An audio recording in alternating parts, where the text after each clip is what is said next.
Hey all, it's Dr. Nick here. Today I want to talk about what would happen if there's an injury out on the course. Because injuries, unfortunately, they're not entirely preventable. Sometimes it just happens, and that's the luck of the draw.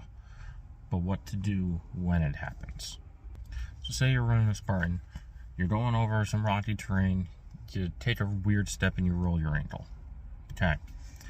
The adrenaline's going, so you champ through the rest of the race, and then you cool down. And you're in a lot of pain, there's some swelling, whatever. Sorry about that. But again, this happens. So what do you do? Now, usually the first step is people that, rice and injury. So everyone knows what rice is. You rest, ice, compress it, and elevate it. And then, boom, you're back to normal, whatever. We're going to flip the scripts here a bit, because that's not entirely true anymore. Since we're always learning about, new techniques, new research, whatever, rice is actually kind of outdated, and that's why I'm making this video today. So there's a new thing out there, what we call peace and love, and I'll explain that acronym to you right now. So the P in peace is for protect. So it's those first couple days you don't want to make things worse.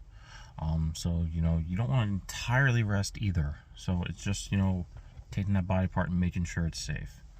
E is for elevation, which is one of these low-risk things that's going to help with the swelling.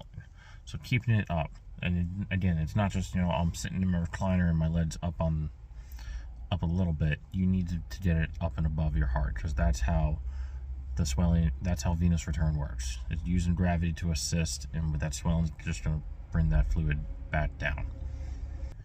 A, this is a big one, is to avoid anti-inflammatories like Advil and NSAIDs and all this stuff, and also ice, which sounds, counterproductive and counterintuitive to what you think.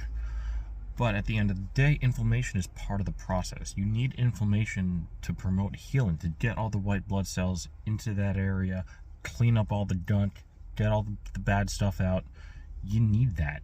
And anti-inflammatory is exactly that. It's going to inhibit that process, and this is how some people can get stuck in this phase of pain where things just aren't healing, because you never gave your body a chance to heal on its own. So avoiding anti-inflammatories, avoiding ice early on, it sounds counterproductive, but it's super critical and probably the most important step here.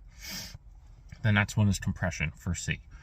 So this kind of ties hand in hand with the elevation. This is another low risk option when it comes to helping with swelling, forcing that fluid from your extremity back to your heart.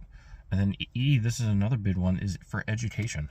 Going back to my ankle sprain, example, if you're able to put weight on that leg, you usually can avoid getting an x-ray. It's those first couple steps. If you cannot take those steps and you have that tenderness along both sides of the ankle bone, then it would be recommended to get an x-ray. But if you're able to put weight on it and you're able to finish the race, you can probably avoid that step as well. And this is really important, because this is where healthcare costs can kind of blow out of proportion. You go to the ER and get an x-ray and pay copays here and there, and then you go to your primary. This can set rehab back a little bit. So it's really important early on to take the time and either speak, you can go to a healthcare provider, but make sure they know their stuff. And then we on to the love portion. Now L is for load.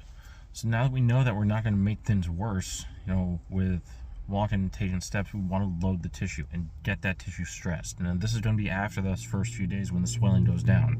But we want to reintegrate, some loading and some stress to that joint and that muscle, to the joint and the ligaments and everything that's hurt, because this is where you need to get stronger, and this needs to happen as well.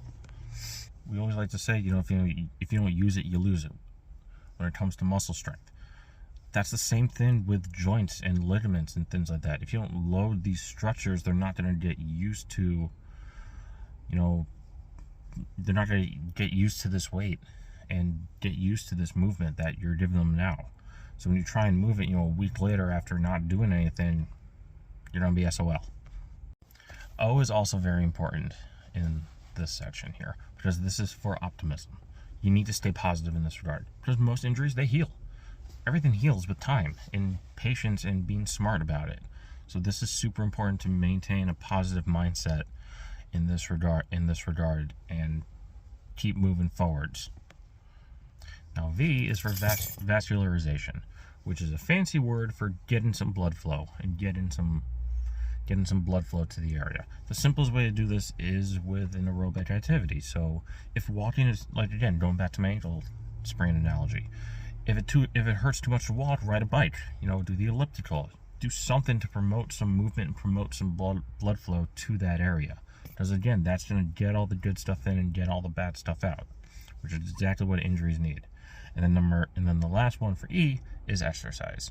So going in to see PT early, getting things moving again, getting things stressed, getting things worked on. This is a really big and critical component of early injury prevention. So I hope you learned something from this video. Just to sum up, Rice is out, peace and love are in. Don't forget to like and subscribe and share the video. I'll see you next time.